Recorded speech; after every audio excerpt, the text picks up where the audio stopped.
देखिए, बात चल रही थी कि भगवान कृष्ण ने स्वयं 4 वर्ग विभाजित किए हैं लोगों की नेचुरल टेंडेंसी के अनुसार। तो ये जो विभाजन है ये कोई जाति वगैरह नहीं है, लोगों की अपनी अपनी जिस तरह से जहाँ उनका इंक्लिनेशन होता है उस हिसाब से भगवान रखे हैं। तो देखिए, श्री कृष्ण ने स्वयं उस जाति प्रथा के मूलभूत सिद्धांतों का वर्णन किया है जो वास्तविक और सर्वग्राही है। चारों सामाजिक वर्ग, ब्राह्मण, पुरोहित तथा बुद्धिजीवी, क्षत्रिय, प्रशासक तथा सैनिक, वैश्य, व्यापारी तथा कृषक एवं शूद्र श्रमिक जन के स्थानों का निर्धारण श्री कृष्ण के द्वारा किया गया है। ये वर्ग उन व्यक्तियों द्वारा भौतिक प्रकृति के गुणों के अधीन संपन्न कार्यों की गुणवत्ता के आधार पर निर्धारित किए गए हैं। लेकिन अभी देखिए, आज के टाइम पर क्या हो रहा है कि जो व्यक्ति का गुण है, जहाँ उसकी स्वाभाविक प्रवृत्ति है, वहाँ बहने की जगह वह दूसरे कार्य कर रहा है और इसी वजह से पीपल आर नॉट सेटिस्फाइड। कुछ लोगों की होती है जिनकी बिजनेस में रुचि नहीं होती है, लेकिन फिर भी उनको उस लाइन में डाल दिया जाता है। जैसे इस एग्जाम्पल को आप इस तरह से समझ पाएंगे कि जब हम 12th पास कर लेते हैं तो फिर बड़ा कन्फ्यूजन रहता है कि क्या सब्जेक्ट लेना चाहिए, कुछ समझ ही नहीं आता। कई बार जैसा होता है कि कुछ लोगों की रुचि होती है कि वो कुछ आर्टिस्ट वाली लाइन में जाए, लेकिन उसके बाद में भी घर वालों के प्रेशर की वजह से कि नहीं, हम चाहते हैं हमारा बेटा डॉक्टर बने या इंजीनियर बने, तो फिर उनके उस प्रेशर के चक्कर में ना चाहते हुए भी उसको उस लाइन में जाना पड़ता है और फिर वो अपनी नेचुरल टेंडेंसी उसकी वहाँ पर नहीं है, तो उस तरह से अच्छे से वो नहीं कर पाता। तो इस एग्जाम्पल से ये जो 4 वर्ग है इसके विषय में समझा जा सकता है। जैसे मैं देख रही थी कि what ever I was doing in my life, तो एक जो नेचुरल फ्लो है वो नहीं आ रहा था। लेकिन अब भक्ति में आने के बाद में मतलब मालूम ही नहीं चला कि कब ये जो नेचुरल फ्लो है शास्त्र पढ़ने में, शास्त्र समझने में अपने आप ही लग गया। भक्तों में भी आप देखेंगे रुचियाँ होती है, भक्ति कर रहे हैं लेकिन फिर भी अभी बिजनेस करना है, तो उनकी उस तरह से नेचुरल टेंडेंसी है।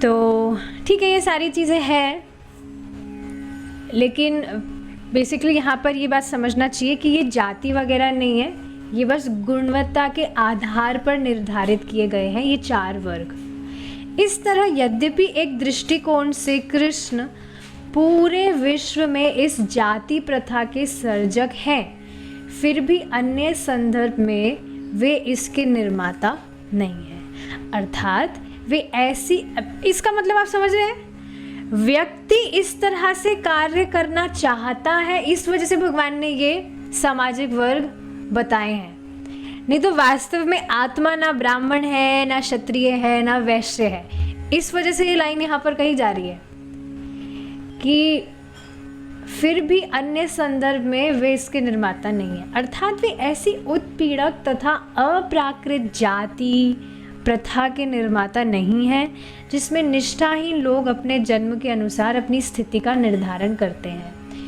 वे तो उस जाति प्रथा के सृजक हैं जो पूरे विश्व में लागू होती है। क्या? कि जीव भगवान का अंश है। मुझे सच में बहुत अमेजिंग बात लगती है कृष्णा कॉन्शियसनेस में कि कंफ्यूजन नहीं है कि क्या करना है। अच्छा, हम कृष्ण के भी अंश हैं तो हम किसी और के भी अंश है क्या? नहीं, क्लियर कट सब कुछ बताया हुआ है that Krishna is supreme personality and you are his fragmental part. तो अब आप भगवान के अंश है तो बस आपको पता है आपको क्या करना है। There is no confusion. जो स्वैच्छिक और प्राकृतिक है और मनुष्य के अपने गुणों और अपनी क्षमताओं पर आधारित है। 4 वर्णों की प्रणाली का उद्देश्य कभी भी यह नहीं था कि यह जन्म के आधार पर चलने वाली जाति प्रथा बन जाए। यह प्रणाली लोगों की संसारी व्यवहारिक योग्यताओं तथा कार्य के आधार पर विश्व भर में लागू है। ब्राह्मण, क्षत्रिय, वैश्य या शूद्र का वर्गीकरण कभी भी किसी के जन्म के आधार पर नहीं किया जाता। इसको बहुत अच्छी तरह से प्रभु जी समझाते हैं कि जैसे कोई व्यक्ति, कोई बच्चा किसी इंजीनियर के घर में पैदा हुआ है, तो क्या सिर्फ इंजीनियर के घर में पैदा होने मात्र से वह भी इंजीनियर माना जाएगा? बिल्कुल नहीं। उसको इंजीनियर की पोस्ट प्राप्त करने के लिए वैसा अभ्यास करना पड़ेगा।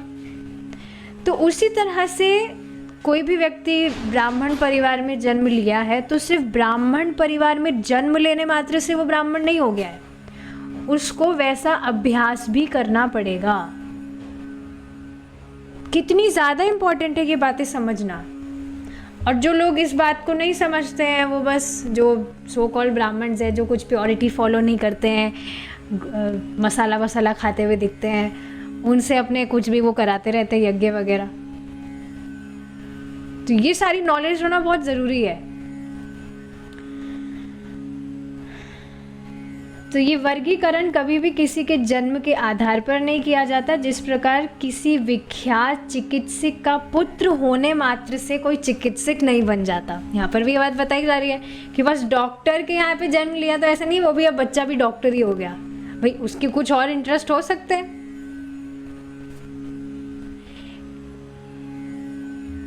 चिकित्सक की वास्तविक योग्यता तो लंबे समय तक चिकित्सा विज्ञान का अध्ययन करने के बाद प्राप्त की जा सकती है तथा अध्ययन समाप्त करने के बाद ही वह चिकित्सक की वृत्ति ग्रहण कर सकता है। स्वाभाविक है कि जब कोई रोगी किसी चिकित्सक के पास जाता है तो वह चिकित्सक का जन्म प्रमाण पत्र नहीं देखता, अपितु उसकी चिकित्सा विषयक योग्यताओं को देखता है। जिस तरह से सभी देशों में सभी कालों में चिकित्सक विद्यमान रहते हैं, उसी तरह ब्राह्मण, क्षत्रिय आदि भी अपनी निजी तथा व्यवहारिक योग्यताओं के बल पर पृथ्वी के हर कोने में पाए जाते हैं। तो ये जो 4 वर्ग है, ये हर व्यक्ति में कुछ ना कुछ उसकी टेंडेंसी के अनुसार दिखेगा ही।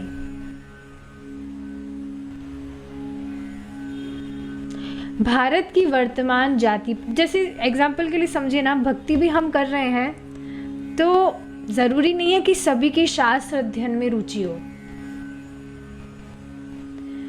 या ज़रूरी नहीं कि मतलब बिजनेस वगैरह में भी आप देखेंगे ना कि बिजनेस, मतलब मैं वैसे बिजनेस नहीं बोल रही जो भौतिकतावादी लेवल पर होते हैं। कृष्णा कॉन्शियस बिजनेस भी होते हैं जिसमें you are not doing it just for the profit, मतलब थोड़ा बहुत प्रॉफिट भी होता है but you are doing it as a service. तो जिसकी वैसी वृत्ति होती है उस तरह से भी कर ही रहा है, इज इट नॉट?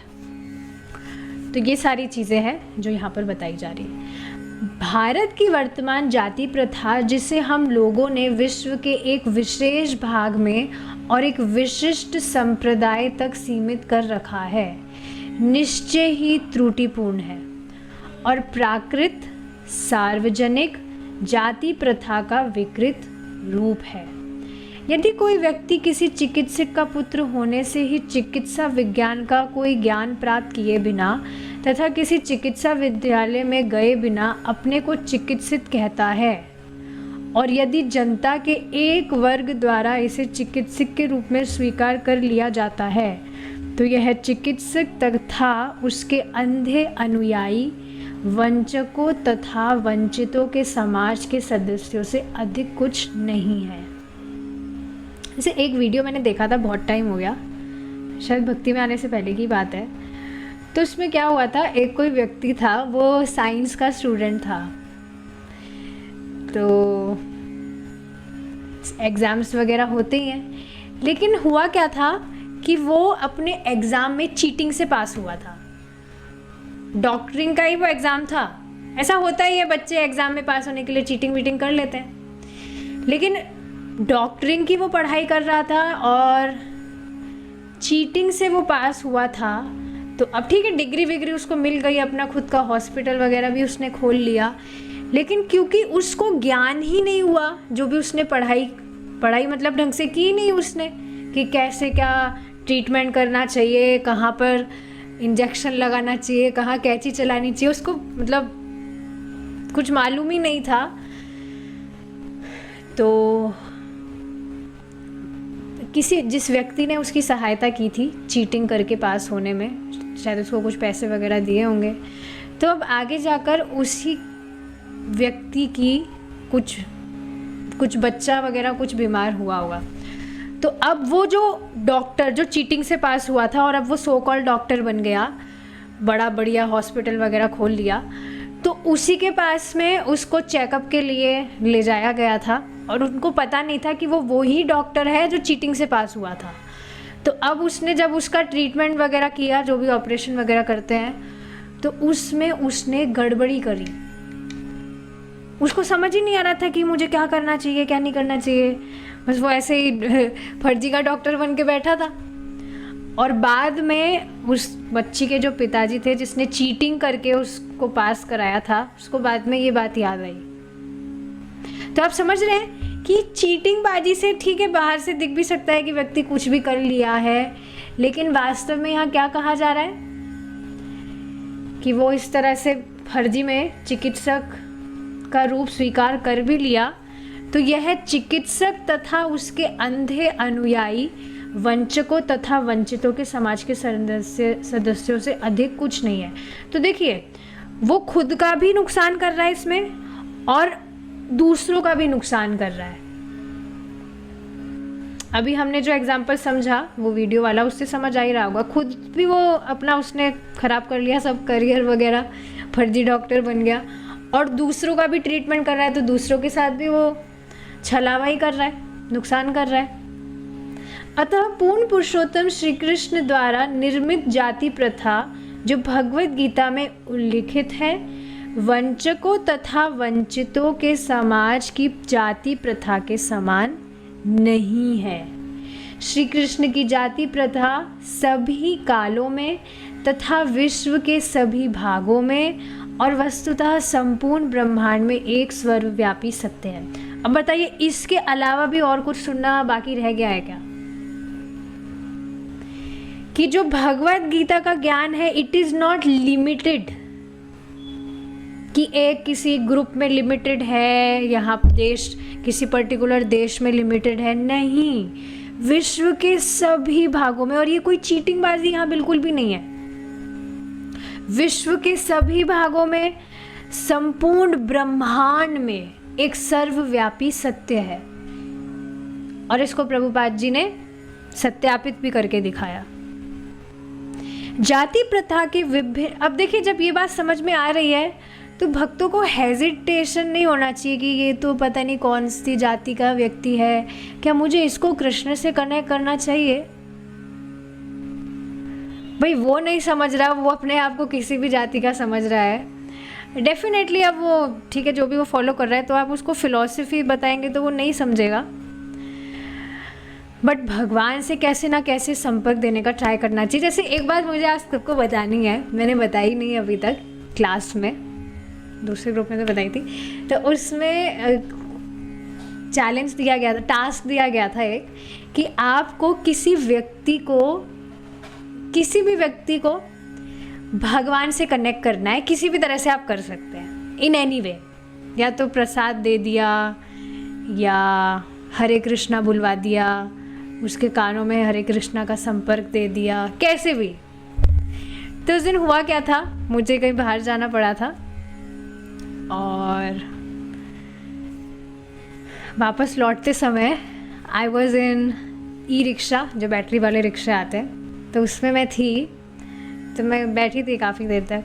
फिर तो थोड़ा रास्ता लंबा था, तो मैंने सोचा कि चलो इनको ही कुछ सुकृत दे देते, भगवान की कुछ बात करेंगे। वो जो मतलब चला रहे थे रिक्शा, तो उनको देखकर मुझे थोड़ा आभास तो हो गया था कि ये पक्का कोई दूसरी जाति को फॉलो करते हैं, मुसलमान वगैरह जो होते हैं। तो बात मैंने आगे बढ़ाने के लिए उनके नाम से शुरुआत की कि भैया आपका नाम क्या है, तो उन्होंने कुछ नाम बताया था, what ever, I am not putting it here. तो उससे मुझे कंफर्म हो गया कि हाँ भाई ये तो मुसलमान अपने आप को मानते हैं, मुसलमान फैमिली से बिलोंग करते हैं। लेकिन उसके बाद में भी when I was talking to him, basically हुआ क्या था, मैंने कैसे कॉन्वर्जेसन स्टार्ट की थी, बीच बीच में आप देखेंगे ये जो भी लोग होते हैं इनका कुछ डेकोरेशन सा करते हैं, वो इनका जो भी फेस्टिवल होता है तो वो कुछ बड़ा सा डेकोरेशन वगैरह करते हैं, तो बीच बीच में रास्ते में वो दिख रहे थे। तो आई वॉज क्यूरियस कि भाई ये सब क्या है, तो मैं उनसे पूछा मैंने कि ये सब क्या है, आप तो जानते होंगे, आपके तो इस तरह से फेस्टिवल होता है। तो उन्होंने समझाया था सब कुछ। बहुत ही अजीब सी चीज़ है कि कोई पता नहीं उनके कोई थे पूर्वज थे, कोई उनकी मृत्यु हो गई थी, तो उसके लिए ये फेस्टिवल बनाया जाता है। तो ये फेस्टिवल नहीं है, वास्तव में महात्म मनाया जाता है। तो मैंने कहा महात्म बनाने से क्या मिलता होगा लोगों को, तो कहते हैं हाँ मुझे वैसे भी इंटरेस्ट नहीं है इन सब चीज़ों में, मैं ये सब नहीं पढ़ता, मतलब कुछ भी मैं ये फेस्टिवल वगैरह में इन्वॉल्व नहीं होता मैं। तो आगे जाकर फिर बात हो रही थी, तो मैंने उनका नाम मतलब मैंने सोचा कि आपका नाम बहुत हार्ड सा है, तो मुझे आपका नाम समझ नहीं आया, मतलब इस तरह से बातें हो रही थी। और बाद में मैंने उनको भगवद गीता के विषय में भी बताया, और उनसे मतलब बात हुई तो मालूम चल रहा था दैट ही वॉज अ सात्विक पर्सन। मतलब बता रहे थे मैं नॉनवेज वगैरह नहीं खाता हूँ, मैं हेल्थ कॉन्शियस हूँ, ये सारी चीज़ें। तो फिर बाद में ही बिकेम फेवरेबल, और फिर बाद में उनको प्रसादम भी मैं दे पाई थी क्योंकि वो पूरा घर तक ही छोड़ के चले गए थे। And we also exchange numbers. तो अब आगे जाकर देखते हैं कैसे क्या मैं कुछ कर पाऊँगी। प्रसादम तो एटलीस्ट देते रहना चाहिए। तो बेसिकली मैं बता क्या रही हूँ यहाँ पर बात, कि जो कृष्ण भावनामृत है वो हर एक जीव के लिए, और आप यकीन नहीं करेंगे मैंने उनको कुछ भगवान के नाम से ग्रीटिंग भी नहीं किया था, जाते समय वे स्वयं मुझे बोले आगे होकर जय श्री कृष्णा। मैंने कहा हरे कृष्णा। मैं बिल्कुल सरप्राइज हो गई थी, ये क्या। तो आप देख रहे हैं वो ठीक है मुसलमान व्यक्ति अपने आप को मुस्लिम मान रहे हैं, पर उनके मुख से कृष्ण का नाम आया और उन्होंने खुद ने अपनी इच्छा से किया, मैंने उनको बोला भी नहीं। मैं तो थोड़ा हेजिटेशन ही कर रही थी कि पता नहीं कुछ मतलब कुछ विरोध ना कहे, बट उन्होंने आगे होके बोला। और परम पूज्य राधा गोविंद महाराज से मैंने सुना था कोई भी व्यक्ति के जीभ पर भगवान कृष्ण का नाम आ रहा है, अपनी इच्छा से वो ले रहा है, तो वह बहुत बड़ा पुण्यात्मा है। अब ठीक है उनके जो भी पूर्व कर्मों के अनुसार, कहाँ भी उनको उनके कर्मों के अनुसार कहीं पर भी जन्म प्राप्त हो जाता है, बट यस कुछ उनका कृत था जिससे उनके मुख पर भगवान का नाम आया खुद की इच्छा से।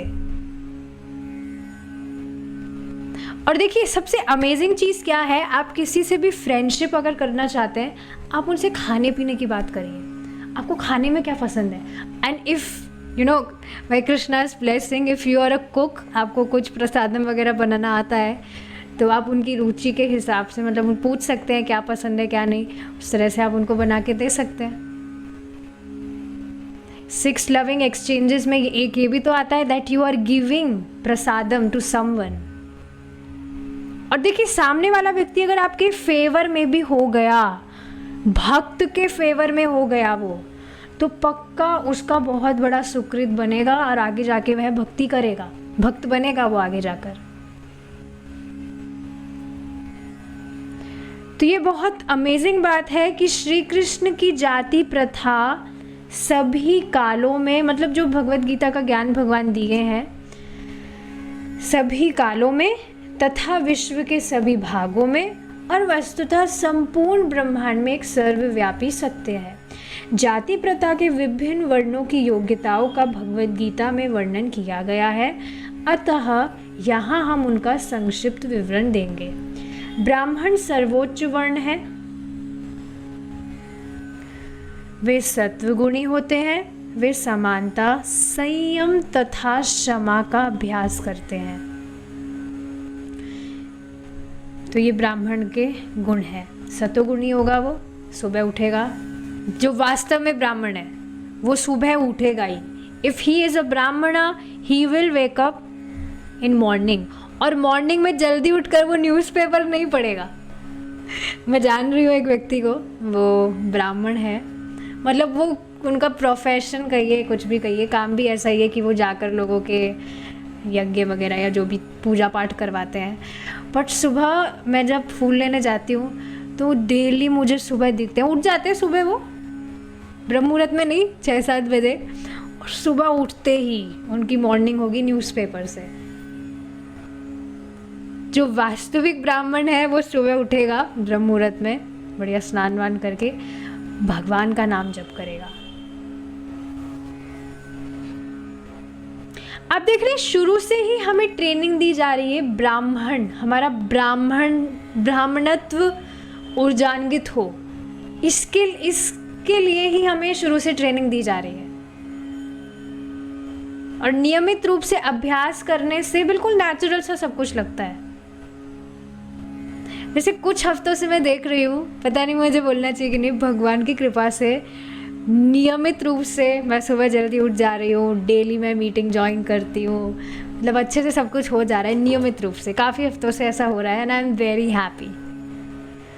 तो नियमित रूप से अभ्यास, जैसे पहले कभी कभी मैं मिस कर जाती थी, कभी अलार्म नहीं बजा, लेकिन अब मैं देख रही हूँ बिना अलार्म के भी आराम से उठ जाती है, नींद खुल जाती है। तो ये नियमित रूप से अभ्यास करने से आप देखेंगे सब कुछ नेचुरल होता जाता है, इजी होता जाता है। जितना भी आप सतोगुण का अनुशीलन कर रहे हैं, अभ्यास कर रहे हैं, उतना सतोगुण आपका बढ़ रहा है और सतोगुण भक्ति के लिए सहायक होता है। तो वे समानता, संयम तथा क्षमा का अभ्यास करते हैं। ठीक है, sense control, forgiveness and all these things. द्वितीय वर्ण क्षत्रियों का है जो सृजनोन्मुखी रजोगुण में होते हैं, रजोगुण प्रधान होता है। वे विभिन्न राजनीतिक तथा सामाजिक संस्थाओं के प्रशासकों के रूप में जनता का नेतृत्व करने में संलग्न रहते हैं, स्पष्ट है। तृतीय वर्ण वैश्यों का है जो सृजनोन्मुखी रजोगुण तथा अंधकार में तमोगुण से समन्वित होते हैं। यहाँ पे मिक्स हो गया।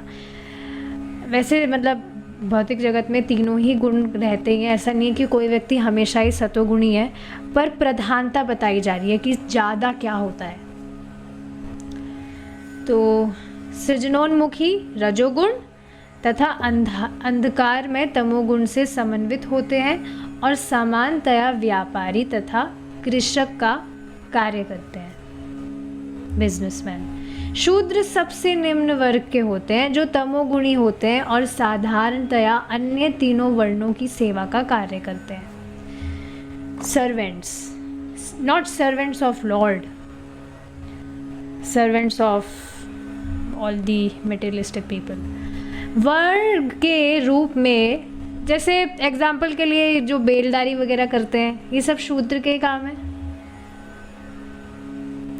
वर्ग के रूप में शूद्र, आप सोचिए एक बार इस पर आगे बढ़ने से पहले, बेलदारी करने में कितना परिश्रम है। कभी आपने आसपास देखा ही होगा, कोई घर वगैरह बनवा रहे हैं तो बेचारे वो कितना कितना ईंट लाद रहे हैं और तेज गर्मी में।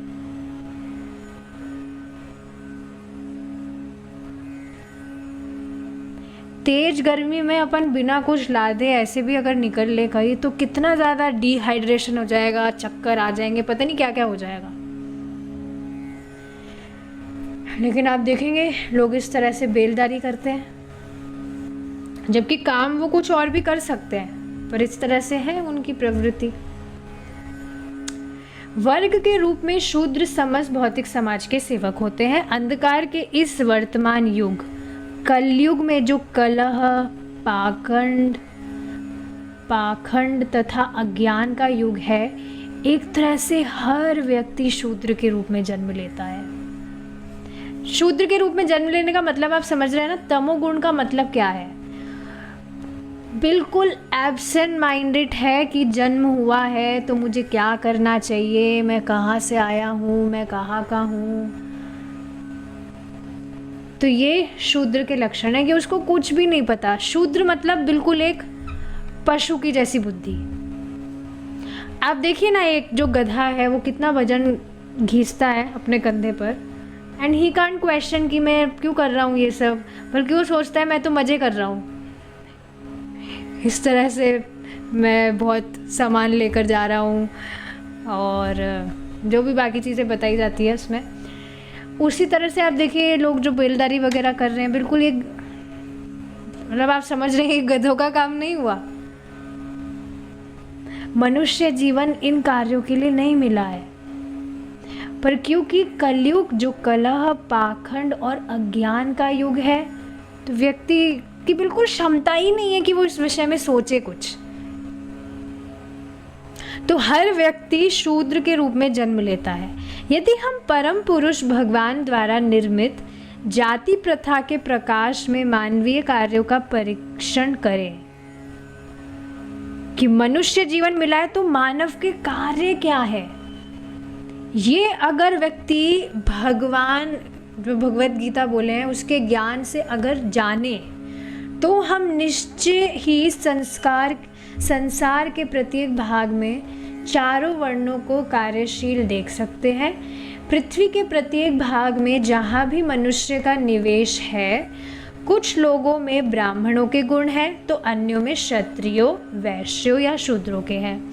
प्रकृति के विभिन्न गुण ब्रह्मांड के कोने कोने में विद्यमान है, और चूंकि ब्राह्मण, क्षत्रिय आदि प्रकृति के गुणों की उपज मात्र है, तो फिर यह कैसे कहा जा सकता है कि विश्व के किसी विशेष भाग में चारों वर्णों का अस्तित्व नहीं है। समझिए ये बात आप। पूरा भौतिक जगत ही तीनों गुण है, इसमें तीनों गुणों से आच्छादित है पूरा भौतिक जगत, और ये जो वर्ग है ये इन गुणों की ही उपज है। भाई अभी हमने समझा ना, जिसका सतोगुण ज़्यादा है तो ब्राह्मण प्रवृत्ति का होगा, शास्त्र वगैरह पढ़ने में उसका ज़्यादा, शास्त्र वगैरह अध्ययन करने में उसकी ज़्यादा रुचि होगी। किसी का रजोगुण ज़्यादा बढ़ा है तो वह क्षत्रिय वर्ग में फॉल करेगा। तो ये गुण, प्रकृति के गुण पूरे भौतिक जगत में विद्यमान है।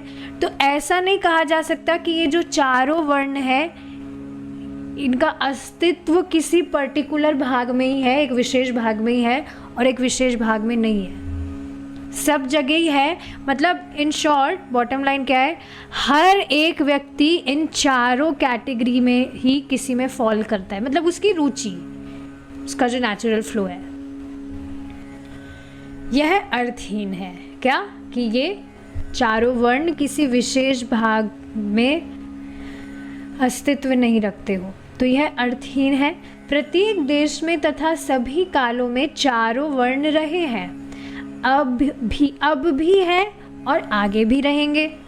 इसलिए जो लोग इस सिद्धांत पर बल देते हैं कि चार वर्ण जिसे जाति प्रथा कहते हैं केवल भारत में विद्यमान है, वे सर्वथा भ्रमित है।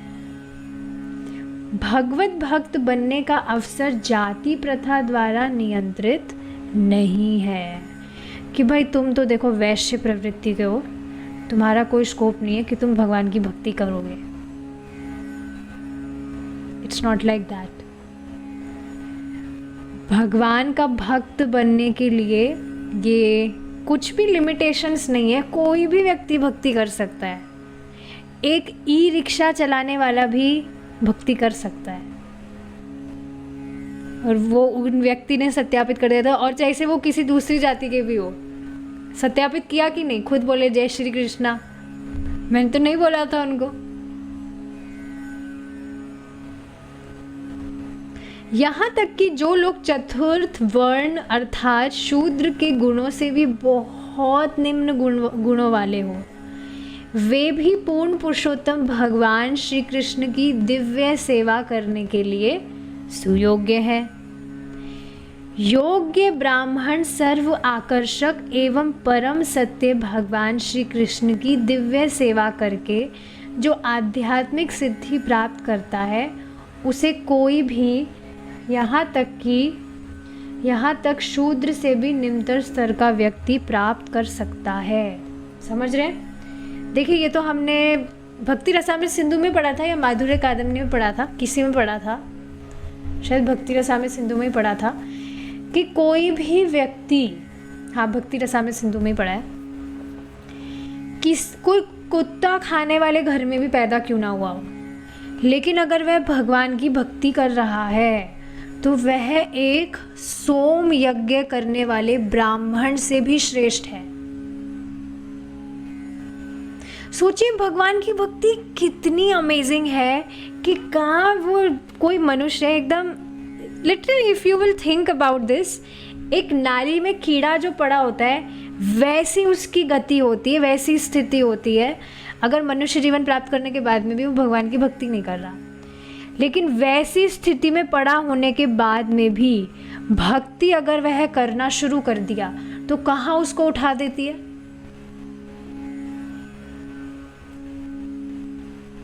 जैसे कल थी शायद गुरु पूर्णिमा, तो काफ़ी सारे भक्तों का मेरे पास मैसेज आ रहा था कि गुरु पूर्णिमा का प्रणाम, ये वो। मुझे इतनी हंसी आ रही थी कि बिना मतलब कुछ भी बोल रहे हैं। मैं कोई गुरु वगैरह नहीं हूँ, बट मैं सोच रही थी कि भगवान की भक्ति कितनी अमेजिंग है। आप भगवान की भक्ति कर रहे हैं, आप दूसरों की सहायता कर रहे हैं, तो मतलब मैंने कभी नहीं सोचा था कि इस तरह से भक्त, मतलब मैं गुरु की बात नहीं कर रही, आप देखिए ना भक्तों से या और भी जो लोग हैं उनसे कितना स्नेह मिलता है, सब फेवरेबल हो जाते हैं। और बाकी सारी चीज़ें आप देख ही रहे हैं जो हम कभी सोचे भी नहीं थे कि ऐसा भी होगा। पर भगवान की भक्ति इतनी महान है कि व्यक्ति कहाँ पर है और उसको कहाँ उठा देती है। This is the potency of Krishna भक्ति। स्पष्ट आप यहाँ पर देख रहे हैं कि शूद्र से भी निम्नतर स्तर का व्यक्ति भी क्यों ना हो, लेकिन अगर वह भगवान कृष्ण की दिव्य सेवा में संलग्न है तो वह भी जो योग्य ब्राह्मण से भी श्रेष्ठ वह हो जाता है यदि वह श्री कृष्ण की दिव्य सेवा की इस विधि का पालन करे। पुराणों के अनुसार एक चांडाल तक जो पंचम वर्ण का है, मतलब 4 वर्ण अभी हमने देखे, ब्राह्मण, क्षत्रिय, वैश्य, शूद्र, चांडाल इज 5th वर्ण, नहीं सॉरी वर्ण नहीं, वर्ग हमने देखे, हाँ वर्ण और वर्ग की बात है, ठीक है। और शूद्र से भी निम्न है, अपनी दिव्य भक्ति में सेवा के बल पर प्रथम वर्ण ब्राह्मण से भी उन्नत स्तर पर आ सकता है। भगवद गीता जो कि इस ब्रह्मांड के अंतर्गत सर्वोच्च शास्त्र है। क्यों सर्वोच्च शास्त्र है, ये बात आप समझ पा रहे हैं? तो एक व्यक्ति ने मुझसे पूछा था भगवद गीता ही क्यों सर्वोच्च, मतलब हाईएस्ट है? क्योंकि भगवद गीता में जितने भी शास्त्र है उसका सार बात बताई जा रही है और डायरेक्ट बात बताई जा रही है। अगर आप कभी अन्य वेद पुराण पढ़ने का ट्राई किए हो या नहीं भी किए हो, करना भी मत, कुछ समझ ही नहीं आएगा, बहुत घुमा फिरा के उसमें बातें बताई जाती। मैंने भी नहीं पढ़ा, प्रभु जी बता रहे थे एक दिन कि प्रभु जी ने कुछ उपनिषद वगैरह पढ़ने का प्रयास किया था, तो बहुत घुमा फिरा के बात उसमें बताई जाती है। लेकिन भगवद गीता भागवतम में एकदम स्ट्रेट फॉरवर्ड बताया जा रहा है कि व्यक्ति को करना क्या है। तो इस ब्रह्मांड और क्या करना है और वह करने से वह परम गति को प्राप्त होगा, उसका कल्याण होगा। तो इस ब्रह्मांड के अंतर्गत सर्वोच्च शास्त्र है भगवद गीता के गोपनीय उपदेश मानव जीवन की सर्वोच्च सिद्धि श्री कृष्ण की दिव्य भक्तिमय सेवा प्राप्त करने के लिए है। अतः प्रत्येक व्यक्ति को जाति, पंथ, या रंग का भेदभाव भुलाकर भक्ति में सेवा की विधि अपनानी चाहिए, जो अपनी प्रारंभिक अवस्था में कर्म योग कहलाती है, क्योंकि ऐसा करने से हर व्यक्ति संसार के सारे कार्यों के आध्यात्मिकरण में सहायक बन सकेगा।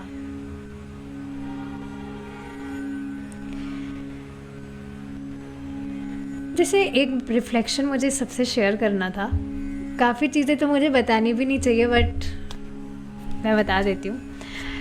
जैसे भक्ति में आने से पहले मैं बहुत सेल्फिश थी। सेल्फिश का मतलब आप समझ रहे हैं कि बस खुद का स्वार्थ देखना। तो यहाँ तक कि आप यकीन नहीं करेंगे, जो मतलब ठीक है, भक्ति से पहले भी मैं सात्विक लाइफस्टाइल फॉलो करती थी। तो सात्विक लाइफस्टाइल में जो भी बनाते हैं स्मूदीज़ वगैरह, शेक्स वगैरह, व्हाटएवर, तो बस मैं अपने लिए बनाती थी, औरों को मैं पूछती भी नहीं थी। मुझे बस मेरा चाहिए था कि मुझे खाना है। और अगर मैंने कुछ जैसे नया बनाया और अगर कोई व्यक्ति मुझसे मांग भी लेता कि थोड़ा टेस्ट तो कराओ, तो मुझे बहुत ख़राब लगता था कि मैंने मेरे लिए बनाया है, मैं क्यों दूँ मेरा। इस तरह से मतलब था। और पहले मैं देख रही थी कि जैसे मतलब ठीक है, ये दुर्गुण है, सबके दुर्गुण होते हैं, मेरे भी थे। कुछ भी मैं बनाती थी, जैसे मुझे घर वालों के लिए भी कुछ बनाता था, तो मैं सोचती थी कि ये मेरे लिए तो नहीं है, तो इसको इतनी रुचि से मैं नहीं बना रही हूँ, मैं बस काम चलाओ बना रही हूँ, जैसा भी लोगों को लगे खा लेंगे, जैसा भी है। लेकिन अब इस चेतना को मैं आई वॉज मतलब मैं विचार कर रही थी इस पर कि लेकिन अब चेतना में रहता है कि जो भी मैं बना रही हूँ, I am making it for Krishna. तो एकदम परफेक्ट होना चाहिए। जो इंग्रेडिएंट्स मैं यूज़ कर रही हूँ, ऐसे नहीं कुछ भी काम चलाऊँ, पुरानी सी बासी सी इंग्रेडिएंट्स यूज़ कर लिया, नहीं, बिल्कुल फ्रेश सब कुछ होना चाहिए। और मतलब बहुत कॉन्शियसली अब दिमाग में इस तरह से रहता है कि भगवान के लिए मैं बना रही हूँ तो मुझे श्रेष्ठ करना है। और आपको पता है कि हम भगवान को दे रहे हैं, लेकिन अंततोगत्वा वो हमें या घर के जो लोग हैं जिनको भी आप देना चाहते हैं उनके पास ही जाएगा कि नहीं। तो यहाँ आप देखेंगे मतलब बहुत अमेजिंग ये रिफ्लेक्शन था कि जब आप भगवान से अपना संबंध समझते हैं तो भगवान के लिए भी आप बहुत श्रेष्ठ करना चाहते हैं, और क्योंकि भगवान से आप अपना संबंध समझ रहे हैं तो भगवान को केंद्र में रखते हुए बाकी लोगों से भी आप प्रेम करने लगते हैं। तो ये बहुत सुंदर मतलब रिफ्लेक्शन था कि बहुत ज़्यादा ज़रूरी है व्यक्ति का अपना संबंध भगवान से समझना, नहीं तो वो कभी भी किसी से प्रेम कर ही नहीं सकता है, बस उसको अपनी इंद्रिय तृप्ति ही चाहिए होगी। तो ये बहुत बड़ा एक डिफरेंस मैं अपनी चेतना में देख रही थी कि भक्ति में आने से पहले मुझे बस मेरा चाहिए, और मुझे बहुत जोर भी आता था, काम चोर भी मैं थी बहुत बड़ी, कुछ भी मेरे को पसंद नहीं था। बट अब ऐसा नहीं है, अब क्योंकि कृष्ण सेंटर में है, कृष्णा के लिए सब कुछ बहुत अच्छा करना है, तो भगवान के संबंध में दूसरों का भी हम संबंध जान रहे हैं तो हम उनके लिए भी अच्छा कर पाते हैं। तो ये बहुत इम्पोर्टेंट चीज़ है। जैसे कल भी मतलब डेली कुकिंग मैं करती हूँ, तो अचानक से कोई मुझे कुछ नया इंस्ट्रक्शन देता है कि आज ये भी बना लेना, वो भी बना लेना, तो मैं नहीं बना पाती हूँ कि टाइम बहुत कम रहता है।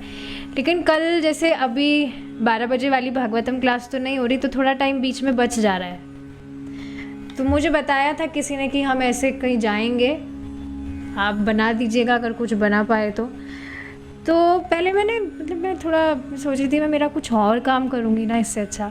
लेकिन फिर बाद में मेरे दिमाग में आया कि नहीं, अगर मैं बनाऊँगी तो फिर इनके साथ में जिनके साथ भी ये जा रहे हैं उनको भी भगवान का प्रसाद पाने का मौका मिलेगा।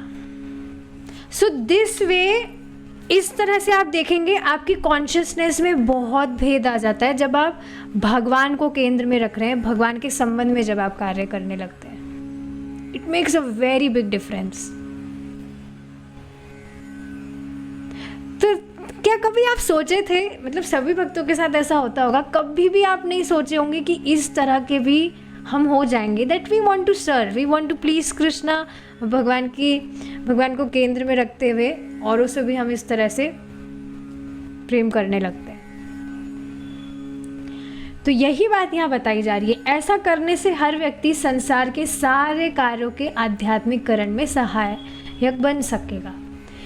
ऐसे कार्यों से कर्ता तथा किया गया कर्म दोनों ही आध्यात्मिकता से आविष्ट हो जाते हैं और वे प्रकृति के गुणों को लांघ जाते हैं। जैसे ही कर्ता के कर्म आध्यात्मिकृत हो जाते हैं, वह स्वतः सर्वोच्च वर्ण ब्राह्मण की योग्यताएं प्राप्त कर लेता है।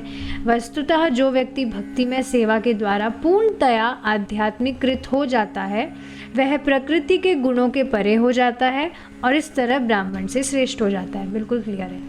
यद्यपि ब्राह्मण सर्वोच्च भौतिक वर्ण है,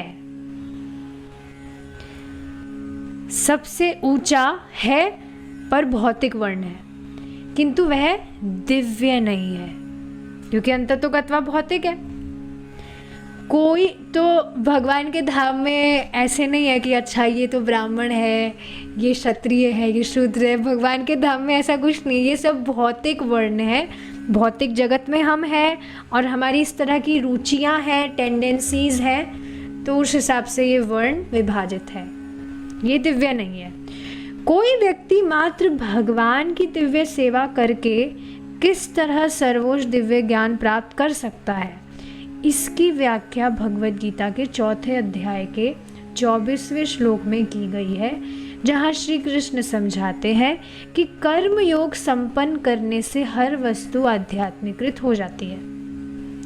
मतलब आप जो भी कर्म कर रहे हैं भगवान के लिए कर रहे हैं तो वह स्पिरिचुअल हो जाता है। आज भी सेम बात प्रभु जी ने बताई थी, जो भी कार्य आप कर रहे हैं, if you are doing it for Krishna, या भगवान के भक्तों के संबंध में है, वो भगवान की वस्तुओं, भगवान की सेवा के संबंध में है, तो वह स्पिरिचुअलाइज हो जाता है, वह स्पिरिचुअल कृत है, दिव्य कर्म है वो।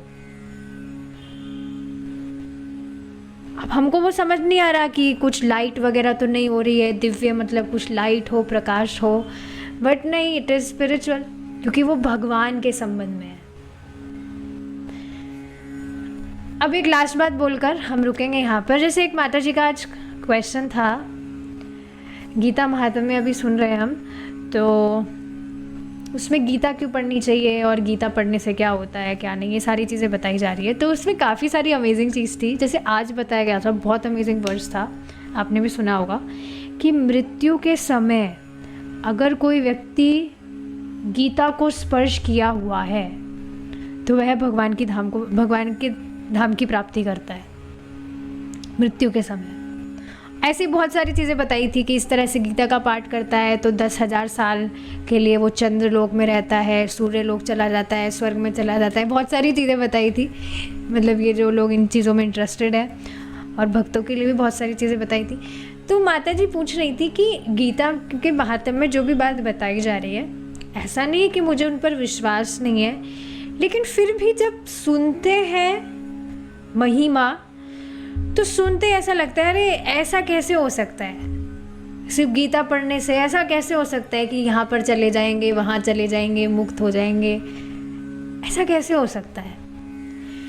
तो मतलब जेन्युइन उनका था जो क्वेश्चन था कि तो ये जो माता जी डाउट आ जाता है बीच बीच में, इसको कैसे दूर किया जाए। गीता में रुचि है मेरी, तभी मैं आ रही हूँ, मुझे अच्छा लगता है सुनना, लेकिन ये बीच बीच में जब सुनते हैं तो दिमाग में आता है ऐसा कैसे हो सकता है, सरप्राइज़ हो जाती हूँ मैं। तो देखिए बहुत ही इंटरेस्टिंग चीज़ है, बहुत। देखिए आज की क्लास का ये टेक अवे पॉइंट होना चाहिए, ज़्यादा टाइम नहीं लूँगी मैं,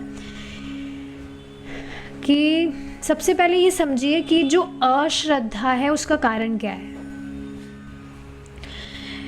व्यक्ति अपने पास्ट में कुछ ऐसे कर्म किया होता है, अब वो इस जीवन की बात लीजिए या पुराने जो पिछले जो भी जीवन रहे, उसमें अनादिकाल से ही इस तरह के वह कर्म किया होता है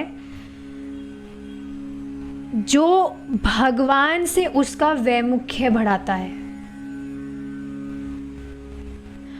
और मतलब समझ रहे, ऐसे कर्म उसने किए हैं जो भगवान को बिल्कुल प्रसन्न करने वाले नहीं हैं, और इस कारण से भगवान से उसका और वैमुख्य बढ़ जाता है।